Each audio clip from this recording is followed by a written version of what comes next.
आज भारतीय जनता पार्टी के उड़ीसा प्रदेश के प्रदेश कार्यालय पर प्रेस वार्ता में आए हमारे साथ यहाँ पर बैठे भारतीय जनता पार्टी अनुसूचित मोर्चे के प्रदेश के अध्यक्ष और हमारे लोकसभा के बहुत ही लोकप्रिय माननीय सांसद आदरणीय विभू प्रसाद जी, अनुसूचित मोर्चे के जनरल सेक्रेटरी और लोकसभा में माननीय सांसद लोकप्रिय आदरणीय रवि नारायण जी, भारतीय जनता पार्टी के वाइस प्रेसिडेंट आदरणीय गोलक महापात्रा जी और नेशनल एजुकेटिव कमेटी के मेंबर और आंध्रा के प्रभारी सम्मानित नेता सुशांत मलिक जी, उड़ीसा के ही बहुत ही लोकप्रिय माननीय विधायक आदरणीय श्री छवि मलिक जी और इस सभा का संबोधन कर रहे स्पोक्समैन आदरणीय दिलीप मलिक जी तथा यहाँ पर आए सभी मीडिया के बंधु। आज हम आपको बताना चाहते हैं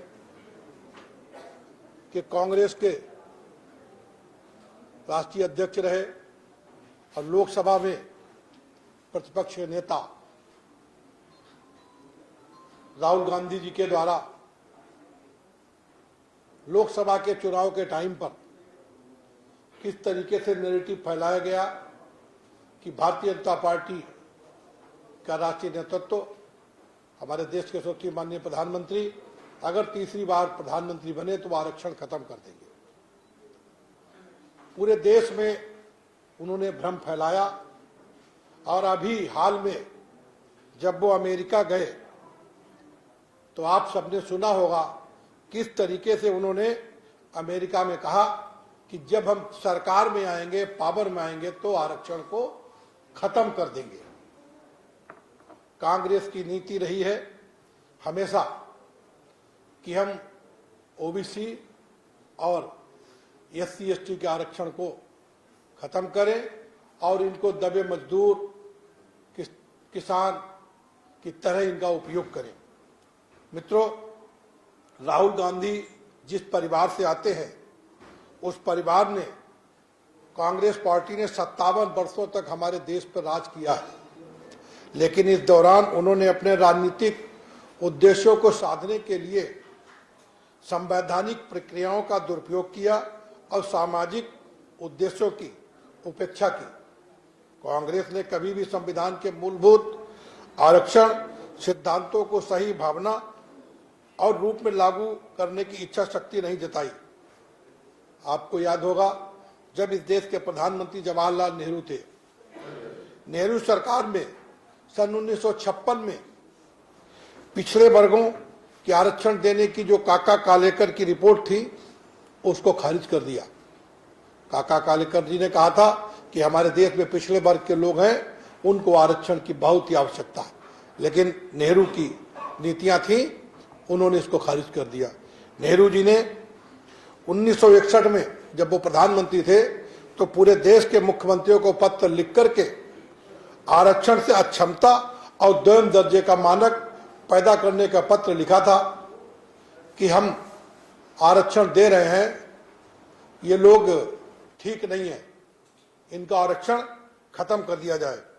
लेकिन डॉक्टर भीमराव अंबेडकर जी ने आरक्षण के लिए संविधान जो बनाया था उसको लागू करने का काम हमारे देश के माननीय प्रधानमंत्री आदरणीय श्री मोदी जी ने किया। नेहरू ने डॉक्टर अंबेडकर के सामाजिक और राजनीतिक जीवन को भी समाप्त करने का षड्यंत्र रचा था। 1952 में लोकसभा चुनाव में और 1954 में लोकसभा के उपचुनाव में उन्हें हराने का काम किया, क्योंकि अंबेडकर जी एससी एसटी और ओबीसी को संविधान के माध्यम से आगे लाने का काम कर रहे थे। तो कांग्रेस के पसंद नहीं था कि एससी ओबीसी और एसटी के लोग सामान्य जीवन जिए और समाज में अच्छी अपनी पहचान बनाएं।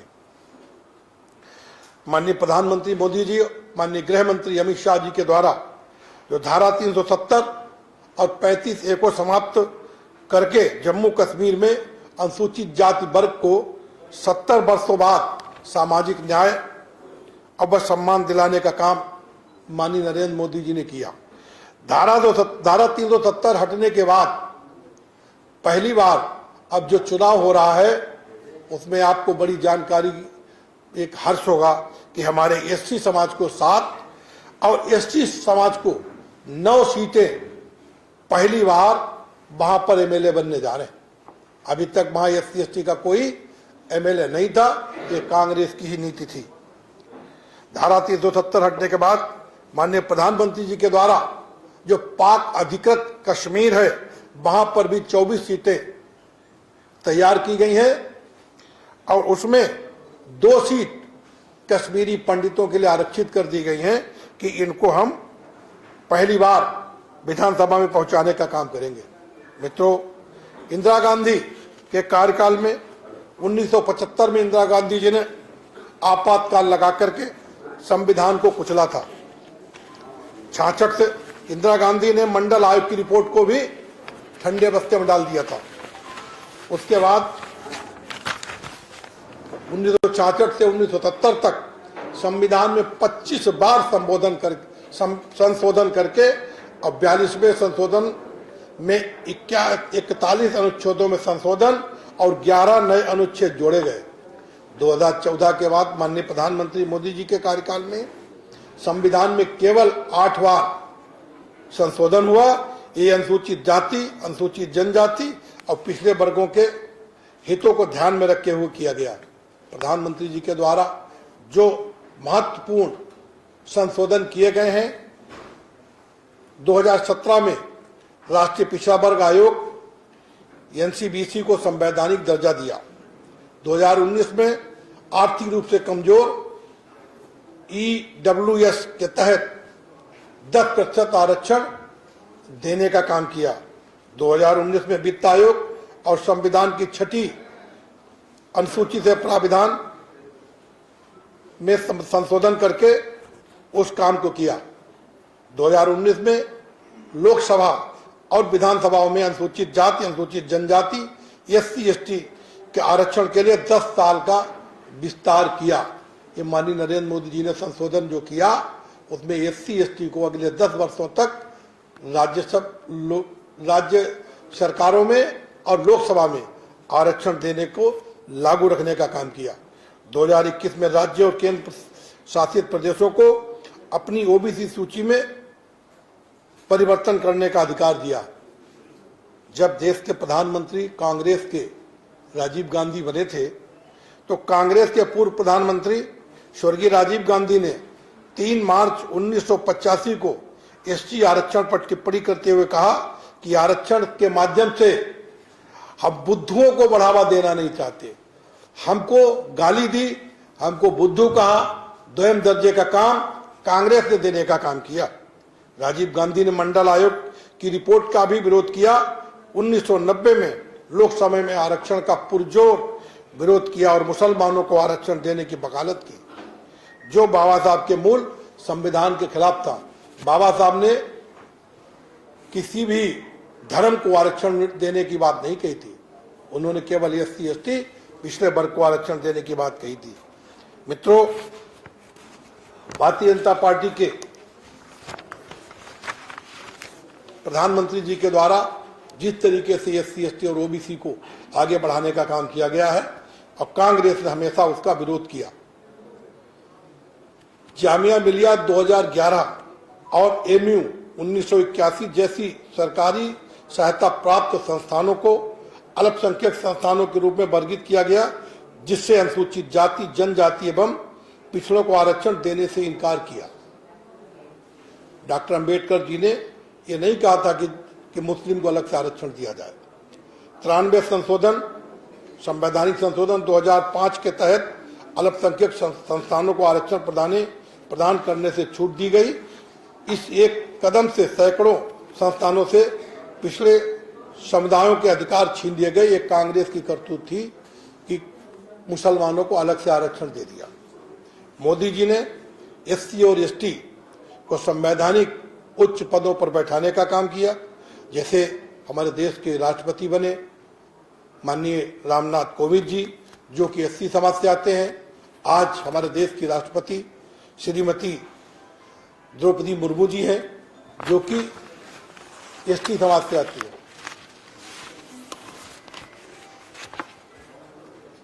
देश 1947 में जब आजाद हुआ, 57 वर्ष केंद्र में कांग्रेस सरकार रहते हुए संविधान दिवस भी नहीं मनाया गया।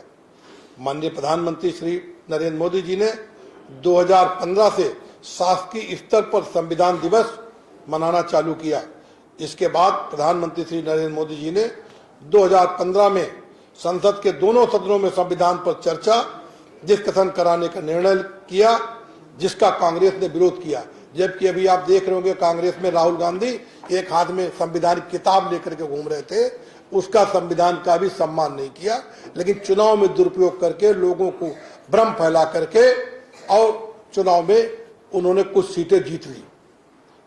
जबकि 2010 में जब संविधान के 60 वर्ष पूर्ण हुए तो गुजरात में अपने कार्य के दौरान तत्कालीन मुख्यमंत्री श्री नरेंद्र मोदी जी ने संविधान गौरव यात्रा आयोजित की थी।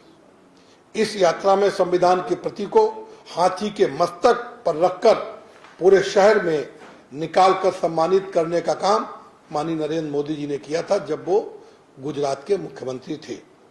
कांग्रेस ने संविधान को अपनाने के बाद 90 मौकों पर निर्वाचित सरकारों को बर्खास्त करके अनुच्छेद 356 का दुरुपयोग किया, जिससे संविधान का मजाक उड़ाया गया। डॉक्टर अंबेडकर और संविधान सभा ने संविधान में धर्म के आधार पर आरक्षण को मान्यता नहीं दी थी।